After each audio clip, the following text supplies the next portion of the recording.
école franco-arabe Chérif Ablaye Thiaw Laye donc mbokk ak weex bi tenue tout ça mon colonel. C'est ça, effectivement, c'est la commune de Parcelles Assainies qui passe, qui est représentée par l'école franco-arabe Cheikh Abdoulaye Thiaw Laye de Cambérène. Dans cette école, l'enseignement se fait donc, comme son nom l'indique, franco-arabe, aussi bien en français qu'en arabe. Et puis c'est une école également qui offre vraiment un enseignement religieux très rigoureux. Okay. Donc comme je disais, c'est vraiment les meilleures écoles qui sont choisies au niveau de chaque commune et c'est basé sur les résultats. Sur les résultats, waaye donc ci résultats yi la ñu basé wu pour xale yi ñëw fii défilé.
crois qu'on est en train d'assister à un excellent défilé, très beau déjà, avec les écoles ensuite, voilà, surtout les écoles d'excellence. Ouais.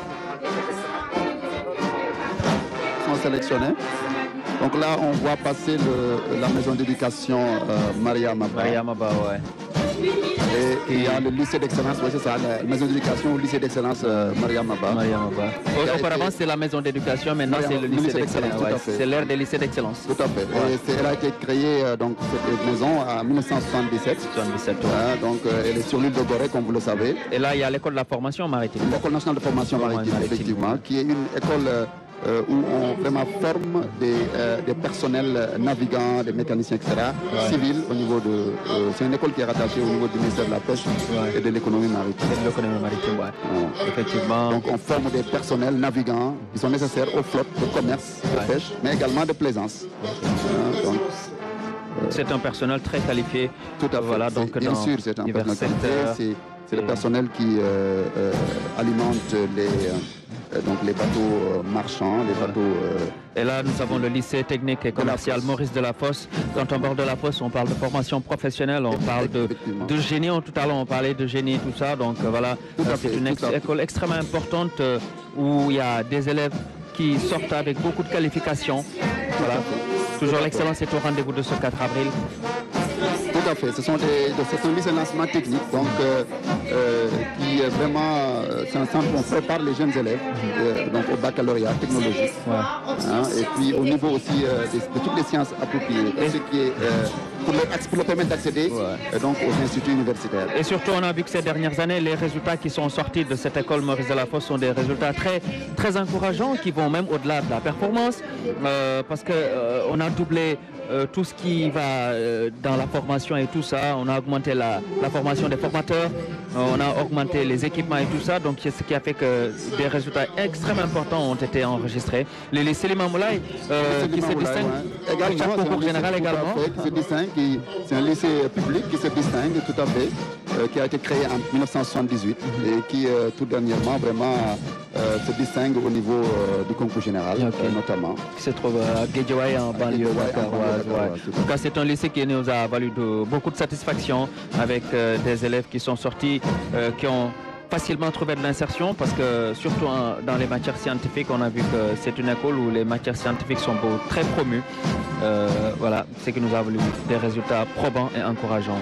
Lycée Limamoulaye de Guédiawaye. Voilà, qui va être suivi donc du lycée Seydou Nourou Tall. Ouais, lycée Seydou Nourou Tall qui est lycée d'application également.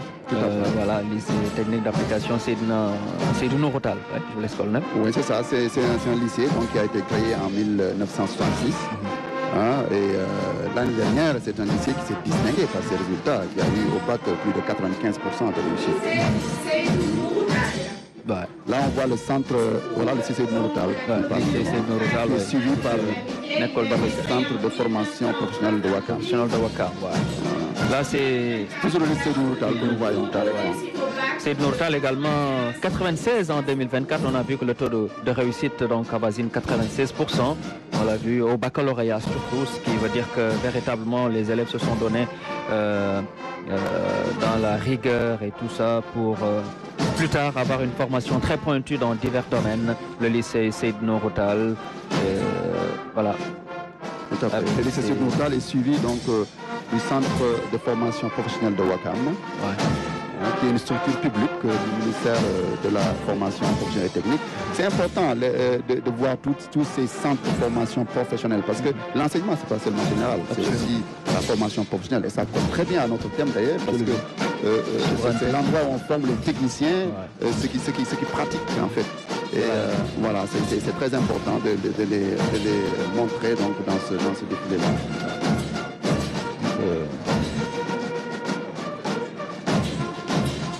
Voilà, toujours place de la Nation avec le défilé qui se poursuit, 65e anniversaire de notre accession à la souveraineté internationale. Et pour faire un peu de l'histoire, le 4 avril 1961 qui a marqué les premières festivités juste après l'indépendance en 1960.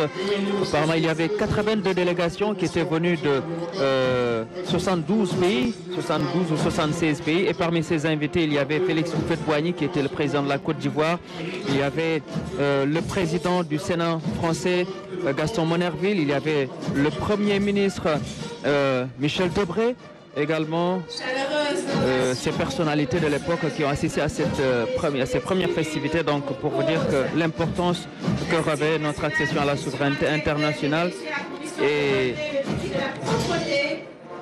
là, on a la SONAGED, voilà, c'est la Société nationale de gestion intégrée des déchets. Qui a vraiment pour mission de relever le défi de la propreté. C'est aussi, et ça colle bien parce que avec le concept Setal Soumouré qui est en pause actuellement, mais qui donc chaque mois a été organisé, qui a vu la grande participation des forces armées. Donc la SONAGED a toujours été à côté de tous les ministères et on le voit tous les jours. Donc là on a l'agence d'assistance à la sécurité de proximité. Les ASP qui font un rôle d'accompagnement à la sécurité également. Très important dans le dispositif donc créé en 2013, l'agence d'assistance à la sécurité de proximité placée sous la tutelle du ministère de l'Intérieur et de la Sécurité publique.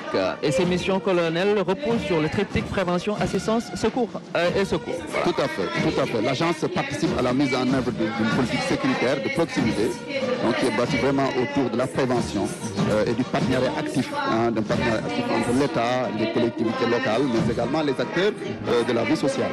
Et c'est le lieu aussi de noter que au niveau donc là on voit les anciens combattants. Là les anciens combattants et victimes de guerre, les anciens combattants. Là c'est vraiment les icônes, les héros de ce, parce que c'est les anciens combattants. Vous voyez le chef d'État qui se lève, particulièrement pour les anciens combattants. Voilà, qui symbolise véritablement, qui rappelle à la jeunesse la nécessité de préserver nos valeurs de sacrifice. Les anciens combattants. Le don de soi, d'abnégation et de courage. Parce que l'Afrique, vraiment, dans sa quête de renaissance, a besoin de s'enraciner dans ces valeurs-là. Et c'est là, qui sont incarnées par des héros. Tout à fait. On peut dire que les précurseurs même de l'indépendance, voilà, donc de nos États, voilà, c'est ça, acteur essentiel de la renaissance des Africains. Donc, et on voit que tout le public s'est levé pour rendre cet honneur donc, qui est dû à ces anciens combattants qui ont été dans les champs de bataille les plus terribles à l'époque, véritablement, qui se sont distingués de par leur bravoure. C'est pourquoi le chef de l'État donc, a tenu véritablement à les saluer. Absolument, tout à fait. Alors là, on a une petite innovation qui intervient parce qu'on va voir passer les acteurs culturels. Le Comzone de hier rappelait que la culture va occuper un point important de ce défilé. Tout à fait, donc c'est ça, c'est un passage des acteurs culturels vraiment qui... c'est vraiment des arts vivants. Donc l'impression du ministère de la Jeunesse et des Sports. De fraternité et de refait célèbre ce jour 4 avril 2025 dans une commune volonté de vie et d'espoir la fête nationale de l'indépendance.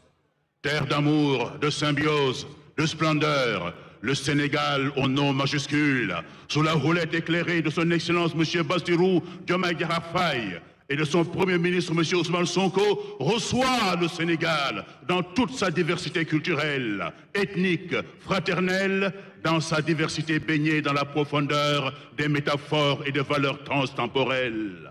Sénégal, nous vous saluons, fils et filles du Sénégal, des élans promoteurs. Nous vous saluons dans la fraternité des cœurs unis et dans l'allégresse des aurores plurielles, des rayons du Midi, du Sénégal, des Yambars, des bourgs, des Linguères, des rois, des reines du refus. Les voici, nos résistants, combattants d'hier et Ibagnekat. Bienvenue à la reine de Cabrousse, Aline Sitoé Diatta, la prêtresse si belle, si fière, sur le chemin de la résistance avec l'oncle Ebaline Diatta. Sanka, le roi Mancagne, en compagnie de l'épouse. Malansané et Nyelansane, l'épouse. Fodé Kaba Doumbouya, mes saluts à toi, la reine d'Oussouï. Voici Alpha Molo Baldé, le glaive toujours scintillant. Salut à vous qui incarnez toujours la flamme résistante de la verte Casamance, terre d'honneur, de bravoure et de fraternité. Nous vous saluons, filles et fils du Sénégal. Bienvenue à toi, Belep, épouse de Belep, Belep de Ndoukoumane, ancienne province du royaume du Saloum. Salut à toi, Damel Mokodoufal, le tamarinier. Salut, Guelwaar. Salut. Salut, Linger Latsik Seradiogop.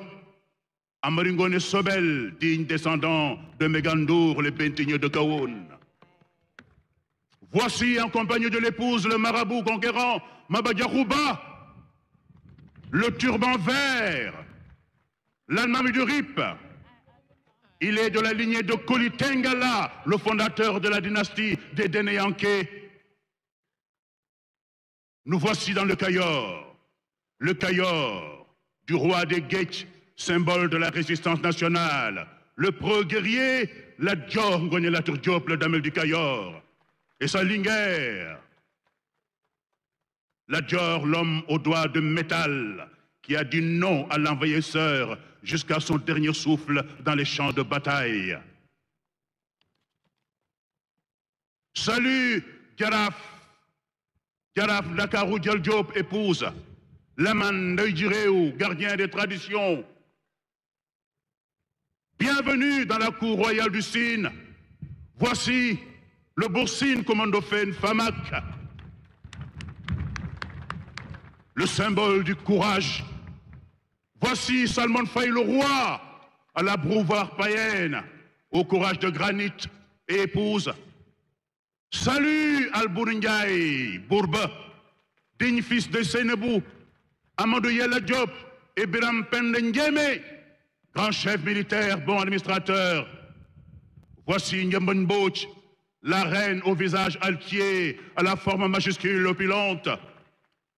Elle est en compagnie de son mari, le roi mort Trarza, Salune Datayalamboch, figure emblématique du royaume du Cayor et de la lignée des Tedjek, dernière grande reine du Wallo. Salut Brak Amar Fatim Borso, salut Lamtoro Bokar Sidifal, Tierno Seleman Bal, l'intrépide chef de guerre qui mit fin à l'esclavage, à la domination des envahisseurs. Kédougou, Ngalam, le prince de Ngalam, la princesse Asia Yatabari. Salut! Salut Bakel, le royaume de Tonka le guerrier et sa dulcinée.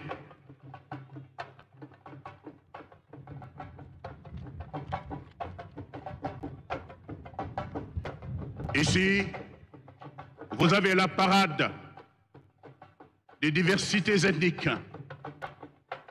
Jeunes filles et fils du Sénégal, venez saluer le Sénégal des profondeurs. Voilà, on voit colonel Adama aussi ce pan de la culture sénégalaise très important, notre histoire. Ouais. Un magnifique tableau, un tableau très beau qui reflète notre identité culturelle, un tableau historique également, et qui permettrait aux nouvelles générations de connaître justement ces figures emblématiques, ces figures historiques qui ont façonné et tracé notre histoire. C'est vraiment un moment important qui nous replonge dans notre histoire. Un moment important qui rappelle la fierté, la bravoure des anciens d'avant les indépendances. Donc vraiment, cette fresque nous a permis de visiter ce pan de l'histoire. Avec le grand royaume du Jolof dont dépendait avant les indépendants. L'indépendance, c'est ce royaume, le Cayor, le Bawol. Donc, et là, on est en train de voir vraiment un autre tableau qui, là, montre la diversité culturelle. Donc là, on va voir les différentes danses qui vont suivre le Ndaourabi. Ça, c'est souvent les Lébou, lorsqu'il y a des cérémonies importantes qu'on effectue donc ces danses de Ndaw Rabine, très emblématiques. La culture, elle est très belle, surtout la culture sénégalaise sous ses différentes facettes. Avec une riche diversité. Culturelle. On a vu, voilà. L'emblématique danse du Ndaw Rabine. Aux couleurs nationales, avec... Mais c'est bien d'avoir pensé à introduire cette nouveauté, faire défiler justement des hommes et des femmes de culture, le tableau culturel que nous venons justement de visionner et qui constitue la nouveauté de cette célébration. Oui, tout à fait. Vous savez, le 4 avril, c'est un moment de communion. C'est un moment où toutes les forces vives de la nation sont focalisées sur les valeurs. Et je crois que montrer ce que nous avons de plus cher, on ne peut pas choisir mieux. Ce sont nos amis serrères, je crois. Oui, ça c'est le Nguel qui vient. C'est ça. Hein? Ce sont nos amis.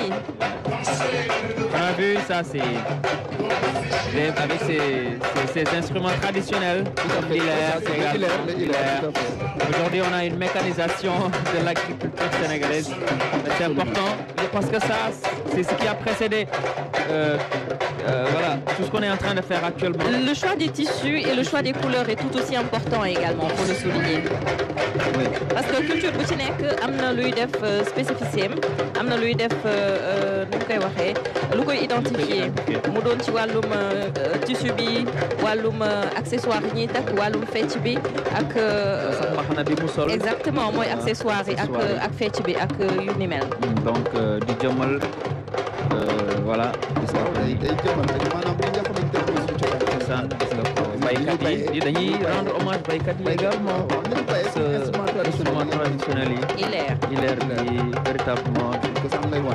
lii tamit cosaan lay wone. layu lii moom la ñuy wax layu. mu ngi noonu donc am na solo. daanaka histoire mooy lépp. histoire mooy cëslaay culture mooy lépp. culture moom lépp da nga koy dugg ci culture maanaam ni ngay bayee li ngay lekk li nga xam mooy say sonorité sa musique.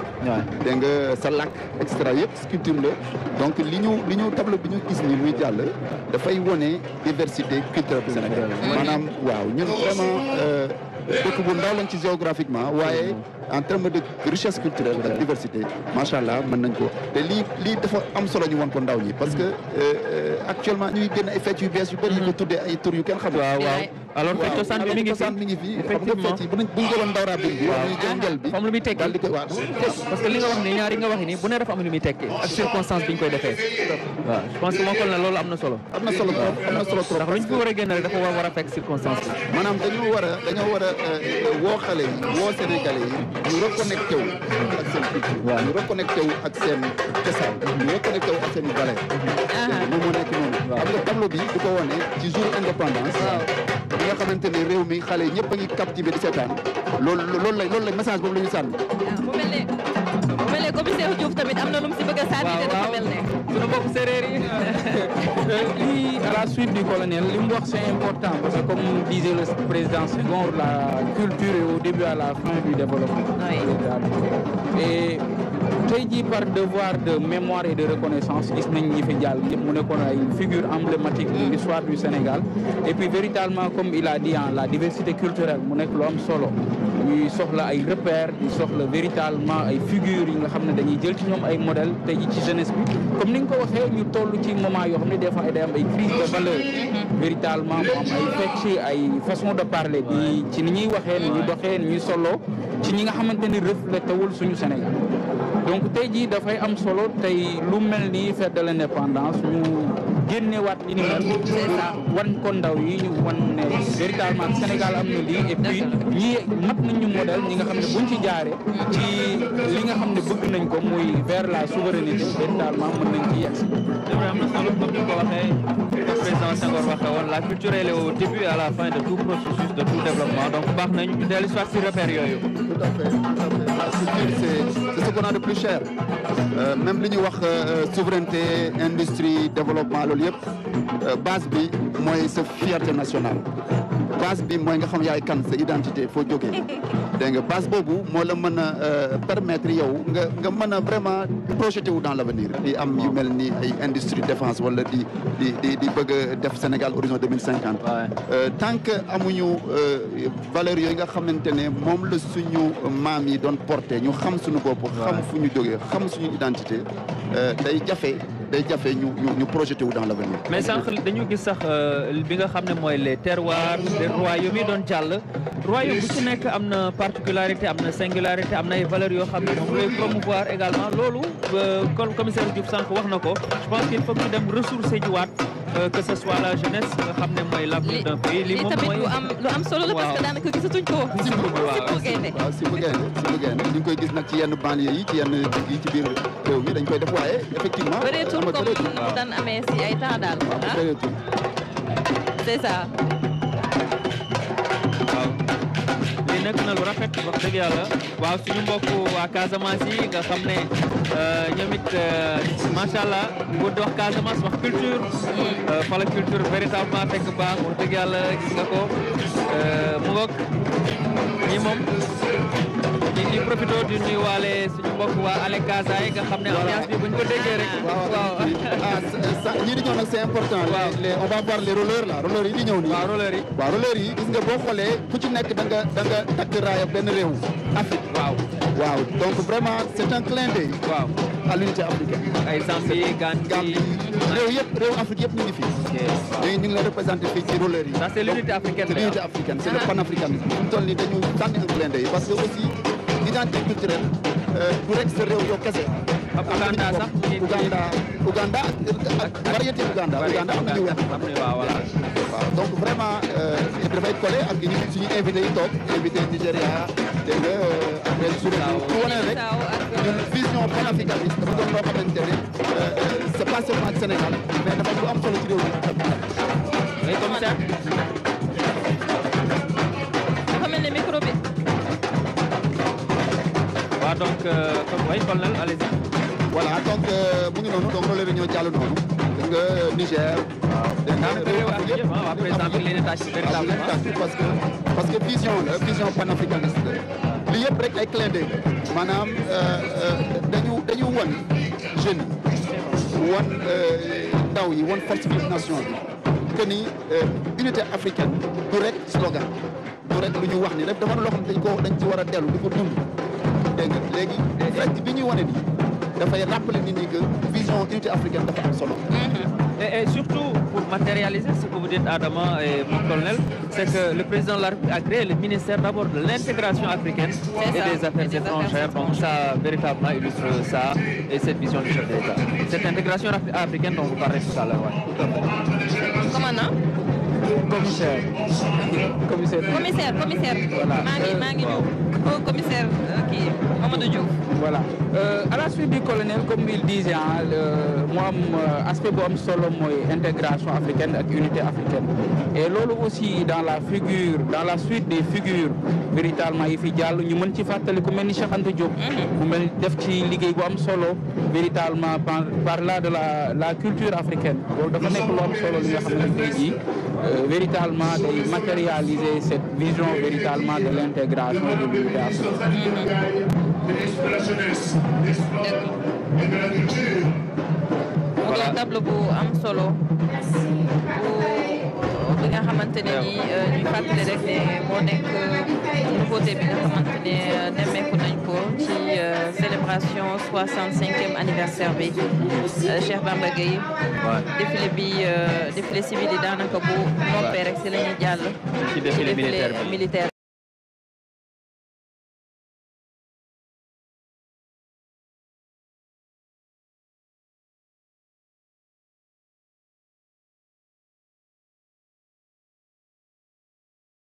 ci majorette Kennedy, ouais, civil. Kennedy, c'est toute une histoire, les majorettes de Kennedy, qui nous ont habitués à de belles prestations à chaque fête d'indépendance. Avec le lycée qui a été créé en 1961 et la troupe des majorettes en 1975, pratiquement 50 ans cette année. C'est donc un jubilé d'or, comme je le disais, pour la troupe des majorettes du lycée John Fitzgerald Kennedy. Première troupe des majorettes sénégalaises, elle a été créée par Germaine Akogny, l'emblématique Germaine Akogny, voilà, qui était professeur d'éducation physique et sportive dans l'établissement, avec l'accord bien entendu du président Senghor. Voilà. Les majorettes du lycée Kennedy, ce sont des icônes de ce défilé du 4 avril.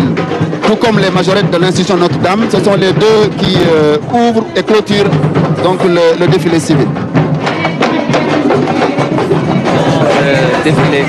Voilà, un très beau défilé. Maintenant, nous allons assister à la prestation des majorettes de Kennedy.